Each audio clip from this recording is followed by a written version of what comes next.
Okay, so we're going to make our connectors first. So grab your 2 connector pieces. They are 2 inch by 2.5 inch. We're going to fold them lengthwise in half.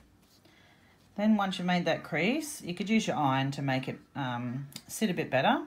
Fold both edges into the middle, take it over to your iron and press it flat, and then we're going to go over to the machine and top stitch it. Okay, so we're going to top stitch our connectors now. I've ironed mine flat, so we're going to lay the folded side down and we're going to top stitch at 3/8 of an inch in from the folded edge. Don't back stitch because you don't need to on these.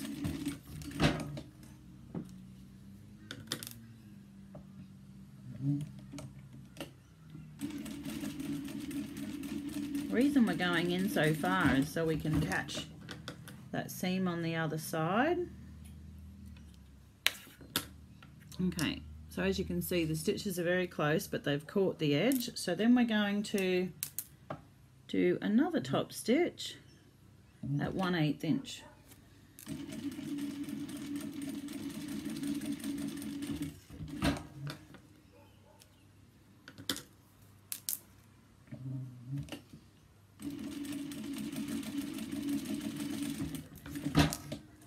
Okay, so after trimming all your stitches, I've got my other connector here that I'd already done. I'm going to grab your rectangle hardware and we're going to slip it in under on the wrong side, well, fold it over on the wrong side, slip it into the connector. You can either stitch really close to your hardware if you want, which I probably won't in this because it's going to get sewn into the seam at 3/8 inch later and you're going to have just a little bit of room, so there's not going to be a lot of wiggle room for your connector later on. Okay, so baste along the bottom of that.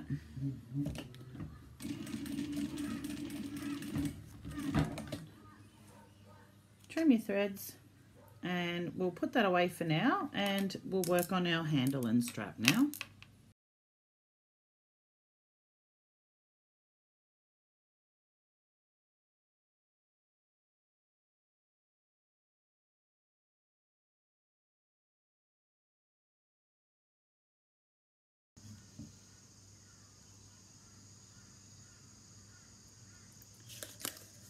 So I'm onto the handle now. As you've seen in the previous photos, I fused the stabilizer over top of the interfacing to the middle of the handle, and then I folded over 3/8 of an inch and then folded over again so that the folds meet in the center. If they don't, you can always go back out and fold it just a touch shorter on the outside just so they do meet. It won't affect the handle at all. It's just that that stabilizer is a little bit thick, so it takes a touch off the measurement, so that can make it a little bit tight. Okay, if you do your measurements exactly as I say in the pattern, you shouldn't have any problem. Okay, so we're going to do the same as what we did with the connector, and we're going to top stitch 3/8 of an inch in. Try not to lean over to 1/2 an inch when you're doing it because you won't be able to catch that fold. We want to get as close as possible.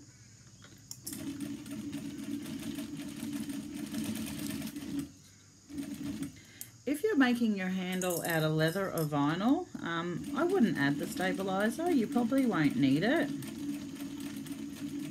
And this is a short handle. If you don't like that, you can always make it a little bit longer. I did design it so that it would be more of a clutch style handbag, and you will notice when you open the handle at the flap at the end that the handle is just in the way a little bit, but if it's a fabric handle it tends to move out of the way. It is a functional bag, but it also is more about the look, and that's what I really liked about this tiny handle. So we're on to the other side. Just make sure that they're all meeting up on there. You can adjust as you go along and lift up the handle, make sure that they're all still meeting up in the middle.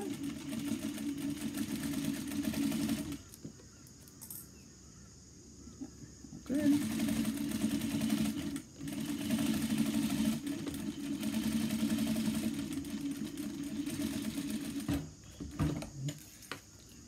I'll also show you how to do the crossbody strap because I'm making two of these at once. One will have the crossbody strap and one will have the handle. So I've done the two stitches at 3/8 inch. Now I'm going to add the extra top stitching onto the side just for decoration and to make it look more uniform.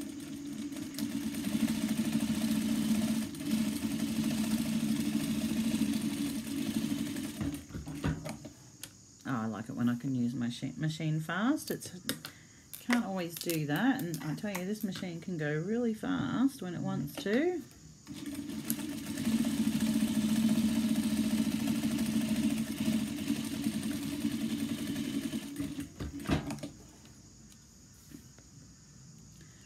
There we go. The handle is done.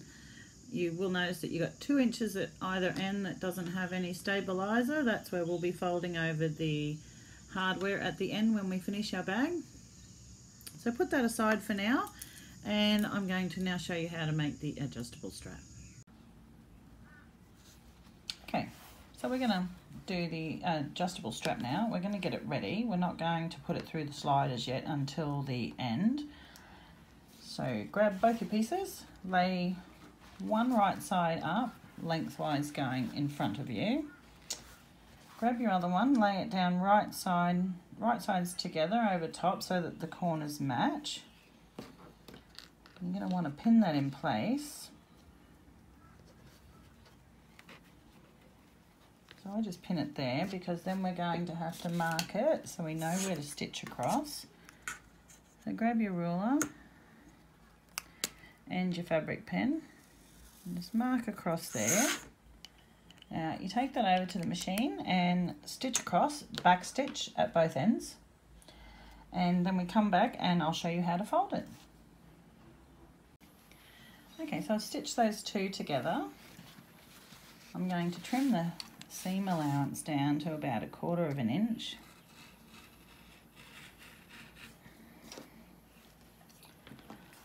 Fold that open and you've got yourself a longer strap, and that actually stops it from pulling. I mean, you can actually do this join at the end if you want and make one piece a lot longer and the other piece shorter, just so your join is not in the middle of the strap. I know that some ladies don't like that. So just press that down. You could top stitch over that if you like, it's up to you. Now we're going to measure. I use my 1 inch ruler. This is how I measure the fold. So use your fabric pen again. You can use a normal pen too. I have another pen that I use, but as soon as I iron, it disappears. The ink disappears. So I like to use this one better because it tends to stay on. So, okay, so fold into there. Take that over to your iron and fold down. Then you're going to fold in again, like that, and that'll be one side. Then you'll do the same with the other one, fold into there, and it's just the same as doing your handle but without the interfacing, without the stabilizer, sorry. So press that down, go all the way along your strap, and then take that over to your machine and we'll top stitch it. So I'll go and iron that now and I'll be back soon. So I finished my strap. I've done the 2 lines of stitching in about 3/8 inch in from the edges, which will catch that fold. You could do them at 1/4 if you like, it depends, but I like to do them nice and close to stop that fold from opening. Also, I probably could have done black interfacing so it didn't show, but once the strap is on, you won't even see the back of it. So we're going to put this aside for now. I've done 4 lines of stitching, the extras on the edge, the 1/8 inch, just to flatten down the sides, and it gives it a real professional look. Okay, so I'll pop that to the side now, and I'll going to show you how to do the darts next.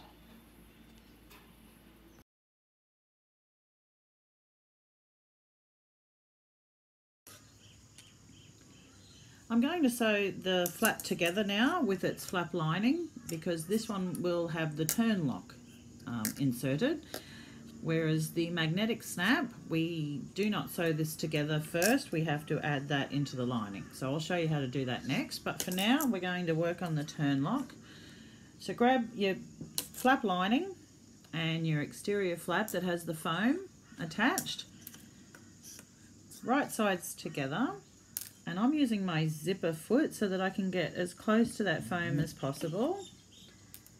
So it should be a 3/8 inch seam allowance all the way around. Back stitch here, because when we turn we don't want none of those stitches coming undone when we turn the flap inside out. Oh, out, yeah. Well, the inside, well, be the exterior to the outside, that's it. Does that make sense? Okay, so what's going around your corners, if you're not happy with them, you can always go back and fix them up. Mine was a little bit crooked there. Just checking my 3/8 inch, yes, we're all good. I don't like to go too quick on the corners because I'm a bit fussy with them, as I know a lot of you are, because the flap is the first thing people see on the bag, and if one corner is a little bit different to the other, it really stands out.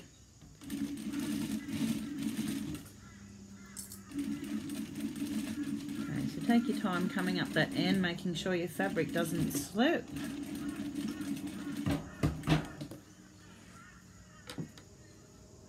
Okay, so I trim your threads. I think I might like to go a little bit closer on that first curve because it's busy chatting and not concentrating.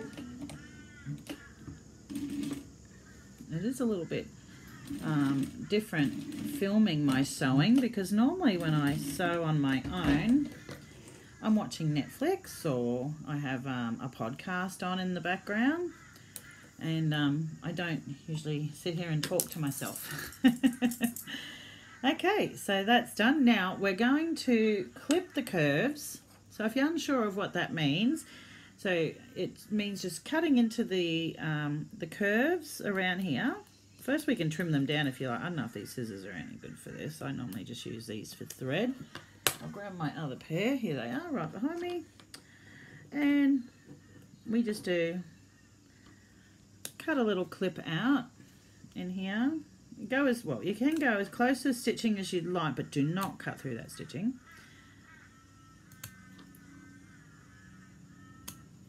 So once you've done that, then trim it down a little bit more.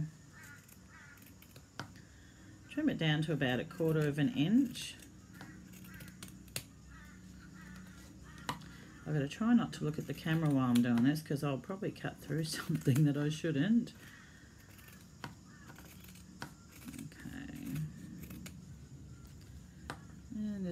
I'll just do a couple of little clips around there. I don't really need to cut out too much now that I've trimmed it down. So then we turn it out back so the exterior is on the outside now.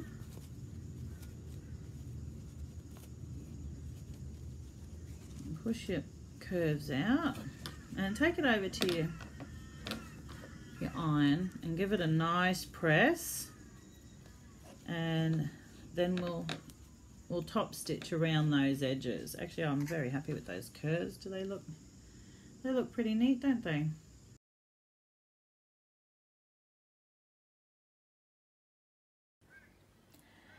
Okay, so as you've seen, I've top stitched the flap, and I'm about to put the turn lock in. So on the flap, we're going to have the opening of where the lock will go through, where this will go through when we're finished. So that'll get attached to the main panel of the bag, the front main panel. And these two bits I have to attach to this. But first I have to make a hole. So I've marked with a fabric pen where it's going to go. And I have this little cutting tool. I bought this a couple of years ago in a pack I think it was on eBay. Someone advertised it in a bag making group. I don't have the link for it anymore, but I mean, there might be someone out there who knows where you can get them from. This is the only one I've ever used from the whole pack because I don't have anything else that I need the other sizes for, but it's handy to have and it didn't cost very much. Okay, so I'm going to use a hammer to cut that out. I won't do that on camera because it's very loud. So I'll just scoot off and I'll turn this off and I'll do that and I'll come back. Okay, so I've cut that out. My neighbours don't really like me much at the moment, but oh well. Anyway, that's come out. Oh well, there's a little bit. So that's where you grab your little scissors. So I'll just grab my scissors. And, it just came out. But if you have any little edges, you just trim them off. I think some people glue around there, but I've never done that because these seem to stay in. Okay, so this is for the inside. And put that one in there. Flip back over. And as you can see, we've got some little clips, just like the magnetic snaps that need to be pushed down. I'm not going to use my fingers with these. I'm going to use my metal ruler to help push them down.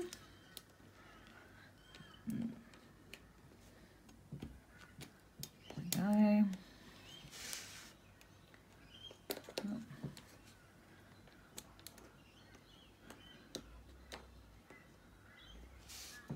There we go. All done. Looks impressive, doesn't it? It's not that hard. And now I'm going to add the main panel one. Okay, so you've got your front main panel. Turn it over to the wrong side and we'll mark it. You can use a normal pen if you want, or a fabric pen, it won't matter because it's on the inside. So mark that there.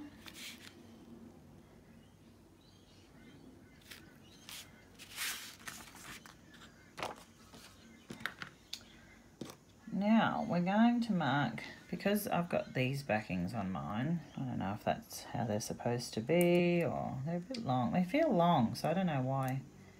They feel a bit awkward when they go through, but they work. They're the only ones I've got to use at the moment. Okay, so we're going to mark where they go. So what are they? They're on about, yeah. So we'll line that up. I'm not sure. Let me just see. We'll measure that properly. So they have to go about there and there. Yeah, I might just use that instead to make sure that I get the right thing. And we grab our seam ripper.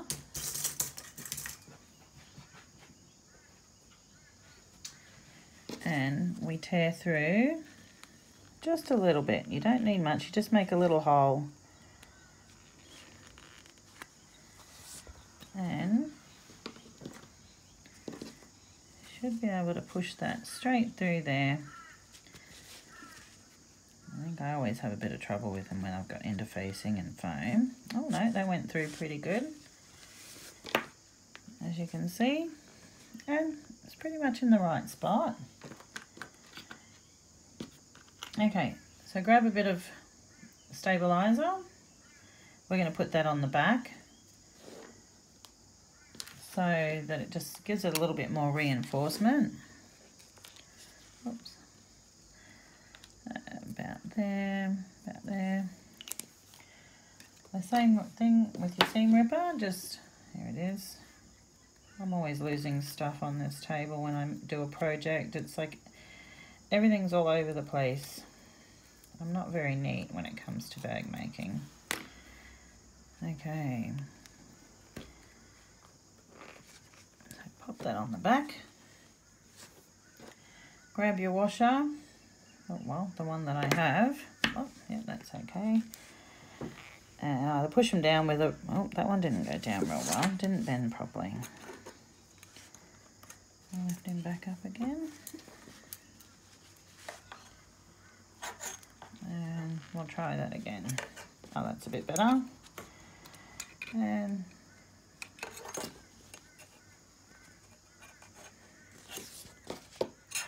there we go.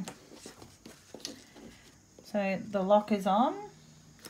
I'll try with the flap and see if it all lined up. Oh, look at that. That's perfect. Really good. You can tell I didn't fussy cut with this one. I had to recut the flap because I made a mistake on the first one, and I thought I'm not going to try and fussy cut this one. Okay, so I'm going to now do the magnetic snap so I can show you that other option.